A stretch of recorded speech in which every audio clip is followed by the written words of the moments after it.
I have a client who started Ozempic in May, I believe.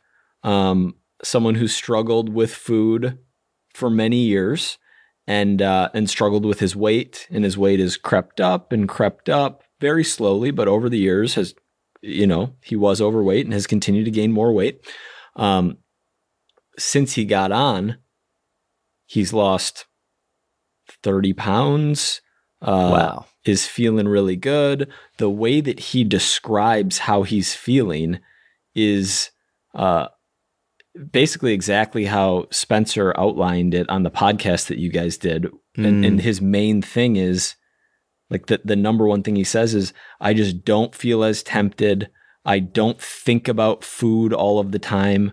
Like, I have an appetite, but I just eat a reasonable amount. And once I'm done with my meal, I'm not still thinking about food like I was before. I'm not going for extra snacks or more dessert, or like, I just feel satisfied and feel like, in his words, the way that he should feel, which is amazing.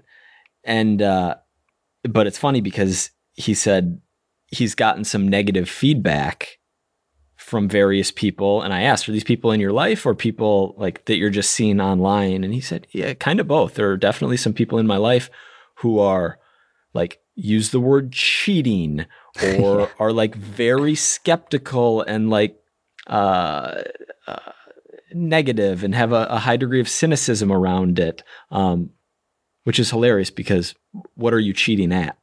This isn't a sanctioned professional sports league where you're not allowed to take a banned list of substances. It's life. And you're making a decision based on potential known and unknown risks and the pros and cons of taking this drug, and made the decision with his doctor that the benefits outweigh any potential costs, which I agree with for him. But it's so fun. And I know that your buddy was more just fasted 25 hours, kind of in a bad mood, like little one-line zinger with his wife. Who knows their dynamic? But the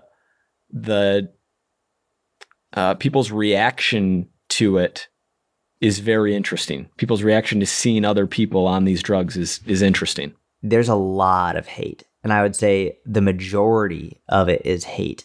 And I would say the reason these drugs have been around for a while, which I actually didn't even understand until I spoke with Spencer and Danielle. But the reason there's so much hate is, I think, because the reason they've been popularized recently is because of these celebrities using it to lose 7 pounds.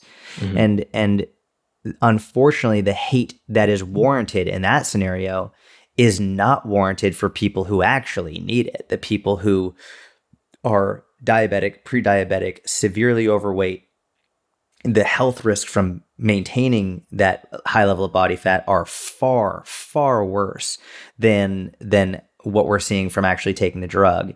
And I just think it's ironic and hilarious that people are like, oh my God, do you know the side effects that these have? And I'm like, looking at them as they're drinking alcohol or as like whatever. It's like, really? Like, you're going to talk about side effects and like things that are legitimately bad for you with that big glass of wine in your hand? Like, are you sure you want to do that? Like, it's ridiculous. I think there's a degree of like pride and arrogance and almost like it's in our nature to evaluate ourselves relative to other people. And when you have someone else, like I'm not pinning this on any individuals, but I think a lot of it comes from taking pride in their ability to maintain whatever health or aesthetics or weight they have, and being positioned relative to this other person as like, oh, this guy's always been bigger. This guy's overweight. Like, he's just there and I'm here. But now seeing him lose weight makes them insecure about themselves, or makes them not like the where they stand relative to this person in their life. Yeah, it's exactly right. There's jealousy. There's anger. It's very, very interesting. Like the social dynamics around it. I just think it's interesting because a lot of people are like, it's not natural, playing into the naturalistic fallacy, which is just, it's so easy to display how ignorant of an argument that is, where it's like, oh, you're just taking the easy way out. It's like, I don't know. I think that you could say the same thing for you if like if you have one of those fireplaces that you just hit a button and fire comes on, like, yeah, you're just taking the fucking easy way. Why don't you like make a legit fire, motherfucker? Mm-hmm. Like that's the easy way out. Mm-hmm. You're taking the easy way out by flying across the country. What about the people on the Oregon Trail where I had the fucking like you're taking the easy way out? Like this argument plays out every which way. And that was one of the great parts about learning from Spencer and Danielle. Which, by the way, when I got on that podcast with them, I thought they were going to go the other way. I didn't expect them to go. I did not expect that or them to take their route of very. I wouldn't say they're pro those drugs. I would say they're being vehemently anti those drugs, which is like there's a time and a place for them, and they in the right situation they can be very helpful. But it's not like, yes, let's get everyone on this drug. It's first, let's attack behaviors. Let's help them. Let's educate them. Let's try and improve. But anyone who talks about how having excess body fat and to a large degree is very unhealthy for you and it can have real negative side effects, then they should also probably understand there are so many downstream effects mentally, emotionally, physically that might be going on with them that if you have a healthy level of body fat, you might not understand. You might not have actually been through. Yeah.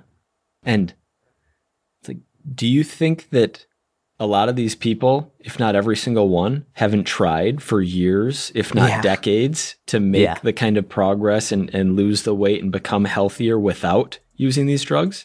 It's like this is almost a last resort for the majority of these people.